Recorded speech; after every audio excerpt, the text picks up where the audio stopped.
The honourable member for Saanich Gulf Islands. Merci, Madame la Présidente. Thank you, Madam Speaker. It's an honor for me to speak today on a bill on medical assistance in dying. It is the second time in a second parliament that I have the opportunity to debate such a bill, and I also debated amendments. It's a very difficult bill, but it's an essential one. A major improvement and reflects some of the amendments that I did make, but which failed in the House in the 42nd Parliament. Some of those amendments, in fact, were picked up and approved by the Senate. I want to stop and go back and reflect on the trajectory of this issue in Canada. As identified when I rose in my place, I am the Member of Parliament for Saanich Gulf Islands.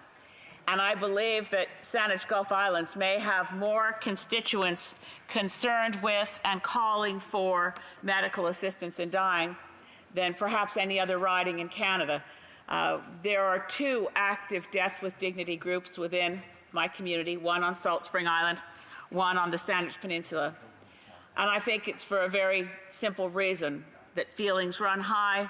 And my constituents, honestly, Madam Speaker, my constituents persuaded me in 2011 and 2012 that I had to stand up for ensuring that there was access to medical assistance in dying and removing the criminal code punishments for people who assisted, motivated by compassion and basic human dignity, to assist someone who is dealing with unbearable suffering in their last days and weeks.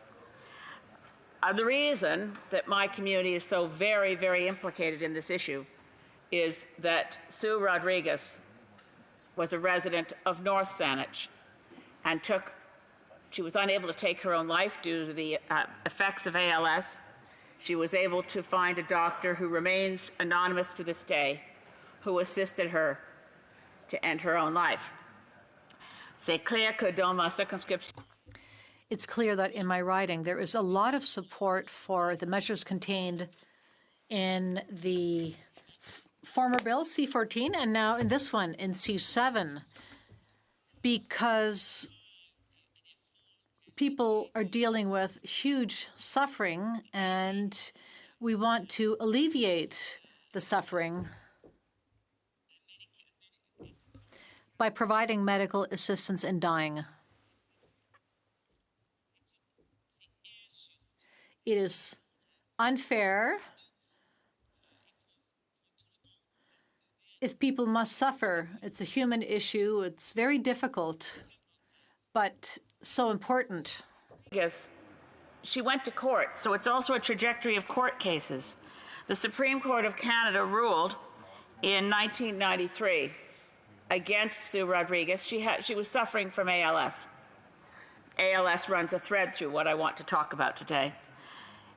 And she was losing ability and had lost ability to speak, to swallow, to walk. And we know the trajectory of ALS. And she asked the court to change the law, and she was unsuccessful. That was in 1993. She died. It was, by the way, it was a very close decision. It was 5-4, very close decision. But she died a year later, on February 12th, 1994.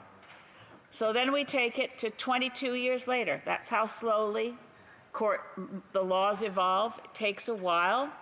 The Supreme Court of Canada, the laws of Canada evolve to meet the changing circumstances. I think part of the reason is we also realize now, unlike 20, 30, 40, 50 years ago, that we can prolong lives and prolong sufferings through miracle advancements in medical science.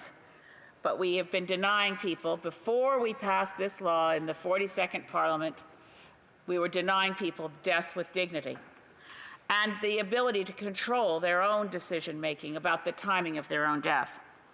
So along came the Carter decision, finally, in 2015. 22 years after the Supreme Court of Canada decision in Rodriguez, we had the decision in Carter.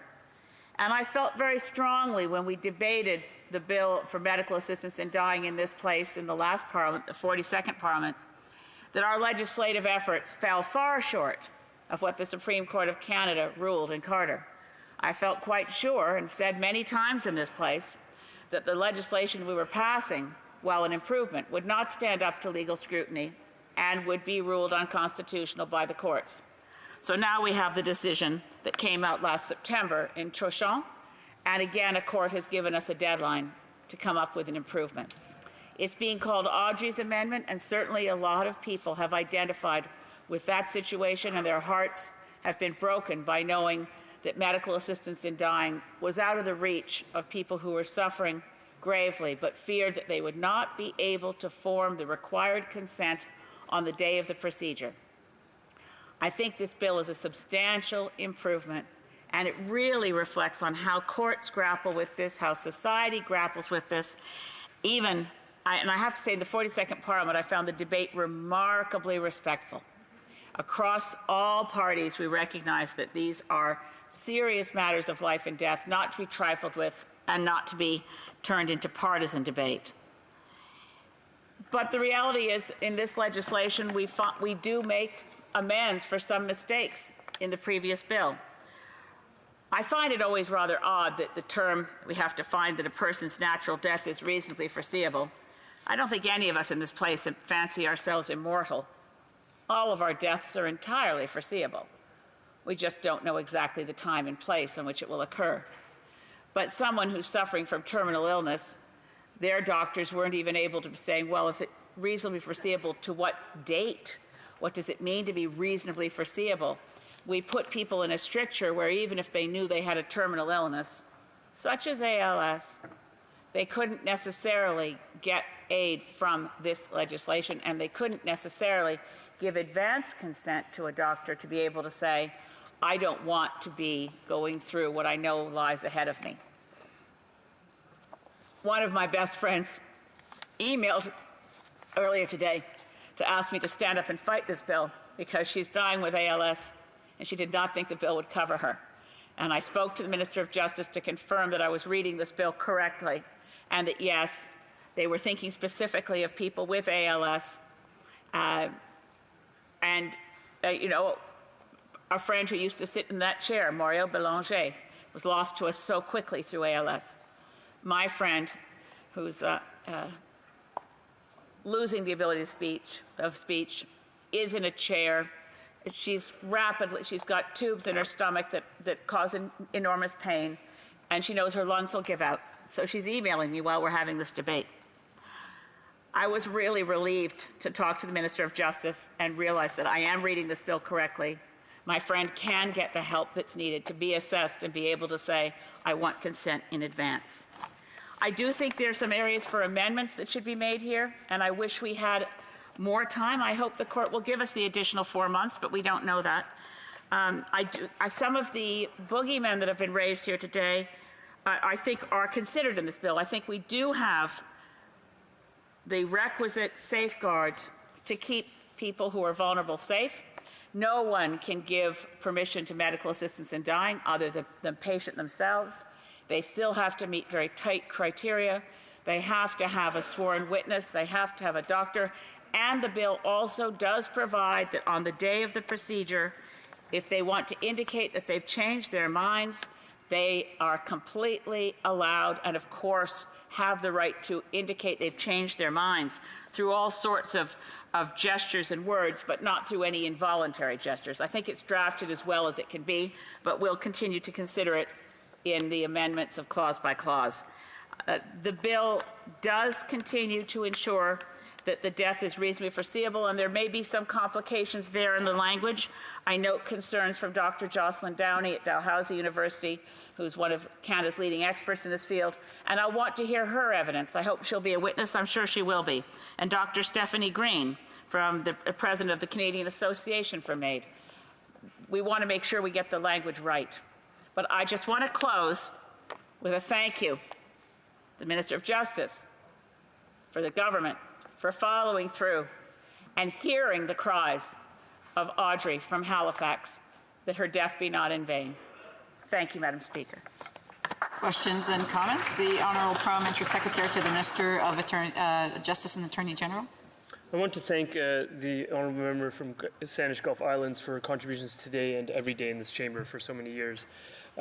She led us through a very eloquent sort of chronological history of the status of the jurisprudence from Sue Rodriguez through the Carter decision and now through the Truchon decision, and about this idea about Parliament sort of keeping up with the law and responding to the law.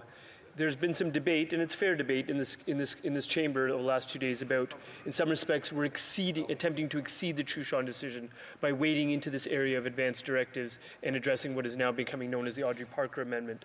And I want to have her sense of the thoughts of trying to get in front of the courts, at least on this occasion, and whether that's a prudent step in this regard in terms of empowering and respecting the dignity of people who are in such precarious positions that they want to maintain some control over their final days. The honourable member for Sandwich Gulf Islands. Thank you. I actually don't think we're getting ahead of the law. I think the advanced consent, the Audrey Parker Amendment within this legislation is exactly within the four corners of the decision in Carter. The question of when your rights as a human being under the Charter of Rights and Freedoms are impinged was directly in Carter related to having to foreshorten your own life because you knew you might not be able to consent later. So I would say we may be slightly ahead of a court decision striking this law, the current law down, but we're not getting ahead of the law. We're finally meeting it. Questions and comments? The honourable member for Cloverdale Langley City. Madam Speaker, the honourable member asked what is the trajectory of the issue of euthanasia in this country, and I thank her for asking. It's really important that we make a concise assessment. Where are we going with this legislation? It's clear that this bill is ensuring that our country prioritizes euthanasia access while allowing palliative care to take a back seat. As we know, a request for physician-assisted death cannot be truly voluntary if the option of proper palliative care is not available. Is the honourable member willing to admit that palliative care in this country is abysmal and dwindling more and more every day due to this government's desire to push euthanasia as a preferred treatment option? The honourable member for Sandwich Gulf Islands. Well, to the honourable member for Cloverdale Langley City, not only am I not willing to admit it, I think the assertion is absurd. I think the assertion is offensive. Nobody in this place, regardless of party, would place euthanasia as a desired outcome over a full range of choices. Now, it doesn't require admitting anything. I asked the Minister of Health earlier in this place whether she would agree with me that our provisions of counseling, mental health services, and, of course, assistance in having access to the facilities that make palliative care so much desired and so much preferred for patients and families across Canada. The services are not adequate, but one cannot, and I would urge the honourable member to rethink this, one cannot allege that the lack of services in palliative care is due to anyone's desire to push death over adequate care. I think the very notion is outrageous. Questions et commentaires. L'honorable. Questions and comments. The honourable member. Rosemont La Petite Patrie, a brief question, please. Thank you, Madam Speaker. I find it fairly unbelievable that the official opposition is suggesting that the government wants to put euthanasia above palliative care. That's shocking. I have a concern with regard to the bill. For people who've been diagnosed with Alzheimer's versus physical degenerative diseases, Alzheimer's can can evolve over years. How does the member see that? J'espère que sera brève. Well, I hope my answer is brief, but I will try to respond in French. Thank you to my colleague for Rosemont La Petite Patrie first question. I think these questions are so difficult. Therefore, I would like to wait for the review to address them. And that review will happen this legislation will be reviewed after 5 years. But I'm not sure how to answer the question. My own father is living with Alzheimer's. I don't know what he will choose to do if the option is there. So I'll